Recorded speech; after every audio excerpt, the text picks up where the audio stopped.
Hey everybody, this is Spencer with Murphy Door. Today we're going to show you how to order one of our newest offerings, which is the Murphy Door Quick Kit.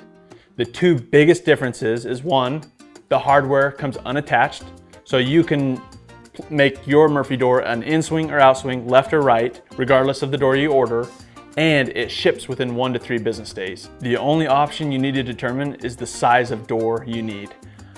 We offer 5 door sizes in this size, so if you have a door opening that is not one of these sizes, you'll have to order a standard door. So today we'll choose the most popular size, which is the 30-inch door. Then you can add that to your cart. View my cart. Just double check your sizing. Select your rep, read the terms and conditions, and then check out. When you receive your Murphy Door Quick Kit at your house, one, you'll have to lightly sand it. We'll send a little foam sander with it.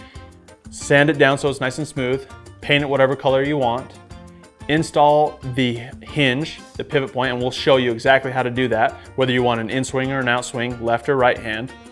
Then you will assemble the jamb, which is a series of 8 screws, and then you're going to be good to go.